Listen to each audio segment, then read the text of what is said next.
Hello everyone, this is Shulata Dhavla back with some basic concepts of chemistry from Impact classes, and today's topic is reaction in solutions. So what do we know?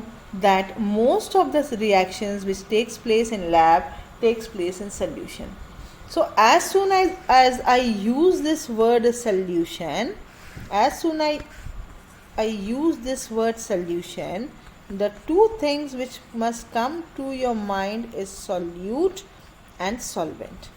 And when you talk about the concentration of the solution, you talk about the amount of solute which is present in the solution. And what is solution? Repeatedly I am telling you, solution is solute plus solvent. What is solution? Solute plus solvent. And there are many ways to express the concentration of a solution. The number one is mass percentage, number two is mole fraction, number three is molarity, number four is molality, and there is one more which is called as normality, which we will be discussing once our concepts are very clear. So let us start with the first topic, subtopic, that is mass percentage. So when you talk of mass percentage, what are you talking about? You are talking about the mass of the solute in terms of the mass of the solution. What are we talking about? The mass of the solute in terms of the mass of the solution. And that is why it is sometimes called as W by W. So what is mass percentage? Mass percent is mass of solute divided by mass of solution into 100. So what is mass of solution? Solute plus solvent. So what is happening? Let us have a look at example number 1.6. A solution is prepared by adding 2 grams of a substance. So now I have got one word what I could understand is this. I have got solute. What is the mass of the solute? 2 grams of solute is dissolved in 18 grams of water. So my solvent is what? Water, which is 18 grams. So what is solution? Solution is 2 plus 18, which is equal to 20 grams. Now you have to find what? Mass percent. What is mass percent? Mass of solute divided by mass of solution into 100. So this comes out to be how much? 10%. So this is how you calculate mass percent. Then comes the mole fraction. So what do we mean by mole fraction? What I am telling you, that whenever you talk of solution, you talk of solute and you talk of what? Solvent. So whenever you are talking of solution, you are talking of two components. One is solute, the other one is solvent. If I say that the number of moles of solute are Na and the number of moles of solvent are Nb in a solution, so in a solution the total number of moles in solution should be equal to how much? Na plus Nb. So now if I want to find the mole fraction of A, then what is the mole fraction of A? This is equal to Na upon Na plus Nb. And if I want to find the mole fraction of B, then this is B upon Na plus Nb. As simple as that. So mole fraction is the ratio of number of moles of the solute divided by total number of moles which are present in the solution. So the next topic which we come across is molarity. Molarity is mass volume relationship. What sort of relationship is this? This is weight by volume relationship. So molarity is represented by capital M. And what is molarity? The number of moles of solute divided by volume of solution in liter. Solute divided by volume of solution in liter. So 1 molar solution of NaOH, and we want to prepare 0.2 molar solution from it. तो सबसे पहले 1 molar का मतलब समझते हैं। 1 molar का मतलब 1 मोल NaOH present है 1 लीटर में। तो what do you mean by 1 molar solution? 1 molar solution का मतलब 1 लीटर में 1 मोल प्रेजेंट है। ठीक है, तो 0.2 में कितने मोल्स होंगे? 0.2 मोल्स होंगे। अंडरस्टूड? सो 1 मोल 1 लीटर में 1 मोल सोल्यूशन है, तो 0.2 मोल्स कितने में प्रेजेंट होंगे? 0.2 मोलर सोल्यूशन का मतलब 0.2 मोल्स प्रेजेंट है NaOH सोल्यूशन में। तो यहाँ पर हमको क्या पता है? We want to find the suppose we want to find the volume and we want to prepare. अब NCERT टेक्स्ट की ओर चलते हैं। क्या लिखा है? Suppose we have 1 molar solution of a substance से NaOH। सो फिर से 1 मोलर सोल्यूशन का मतलब 1 मोल प्रेजेंट है 1 लीटर में and we want to prepare 0.2 molar solution 0.2 mole solution from it. 1 molar solution में से आपको क्या बनाना है? 0.2 मोलर सोल्यूशन।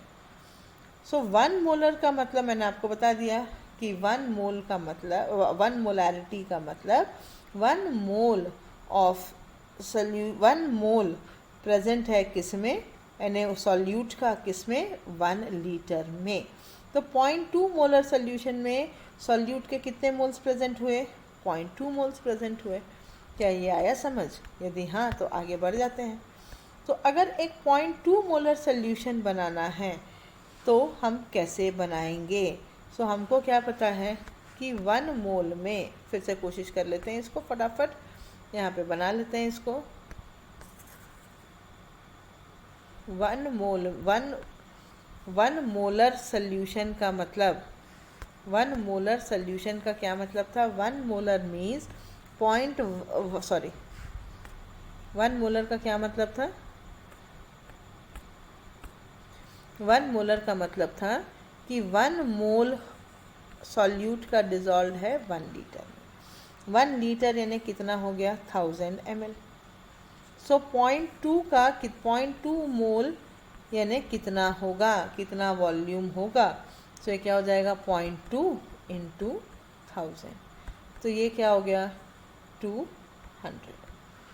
तो यहाँ से एक चीज़ जो है वो समझ में आ रही है कि नंबर ऑफ मोल्स, अगर मोलैरिटी पता है तो नंबर ऑफ मोलैरिटी और वॉल्यूम के बीच का हमको रिलेशनशिप हम निकाल सकते हैं। Number of moles is inversely proportional to volume. इसका मतलब M1V1 is equal to M2V2। Molarity और वॉल्यूम के बीच का रिलेशनशिप क्या है? M1V1 is equal to M2V2। M और V क्या है? M मोलैरिटी है, V वॉल्यूम है। सो इस तरीके से आप इजीली न्यूमेरिकल्स को सॉल्व कर सकते हो। M1V1 is equal to M2V2 अगर आपको पता है कि कितने मोल कितने उसमें कौन से मोलर का सोल्यूशन आपके पास है। 1 मोलर सोल्यूशन, 2 मोलर सोल्यूशन, कितना मोलर सोल्यूशन आपके पास है। तो अगर ये समझ में आया, so let us go to example. So क्या यहाँ पर एक दिमाग में क्वेश्चन आना चाहिए, क्या मोलैरिटी टेम्परेचर पर डिपेंड करता है? तो answer is yes, molarity temperature पर डिपेंड करता है। क्यों? क्योंकि वॉल्यूम भी टेम्परेचर डिपेंडेंट है।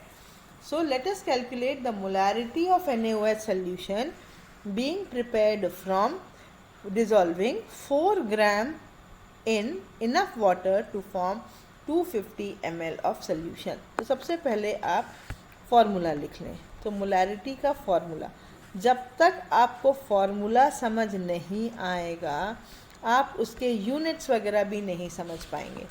सो नंबर ऑफ मोल्स किसके? सॉल्यूट के, divided by volume of solution in litres. So what is molarity? Number of moles. Number of moles होता कितना है? Mass upon molar mass. सो इनटू क्या हो जाएगा? Volume of solution in litre. क्या मास दिया हुआ है? आंसर है यस। दिया हुआ है 4 ग्राम डिजॉल्व है। क्या आप NaOH का मोलर मास निकाल सकते हैं? तो आंसर इज यस। NaOH का मोलर मास हम निकाल सकते हैं। सोडियम का 23, ऑक्सीजन का 16, हाइड्रोजन का 1, तो मोलर मास हो गया 40। सो 40। क्या वॉल्यूम दिया है? 250 ml दिया है। 250 अपॉन 1000, क्योंकि आप उसको किस में कन्वर्ट करना चाहते हैं? लीटर्स में। सो ये कट गया। 25 1 जा, 25 4 जा, फिर 4 1 जा, 4 10 जा, कितना आया? 0.4 मोलर सोल्यूशन है। तो यूनिट क्या होगा इसका? मोल पर लीटर। तो यूनिट समझने के लिए formula is very very important. Now, molality. So, when you talk of molality, you are talking about the number of moles present in 1 kg of solvent. Molarity बात करता है solution और solute की। molality बात करता है solute की और solvent के mass की। किसकी किसकी? मोल्स किसके चाहिए हमको? solute के। mass किसका चाहिए? solvent का। So molality is what? Number of moles of solute divided by mass of the solvent in kg. So now let us understand, इसको थोड़ा सा और डिटेल में करके देखते हैं। So अब देखिए, ये वाला क्वेश्चन इज़ वेरी इंपॉर्टेंट। इस बेसिस पर आप बहुत सारे क्वेश्चंस जो हैं आप बना सकते हैं, और पूरा NCERT टेक्स्ट आप कोई भी रिफ्रेशर उठा लें, ये डेंसिटी वाले आपको जो है बहुत सारे क्वेश्चंस आपको यहाँ से मिल जाएंगे। तो सबसे पहले हम समझने की कोशिश करते हैं कि क्या है क्वेश्चन, क्या बोलना चाह रहा है, क्या हमें निकालना है।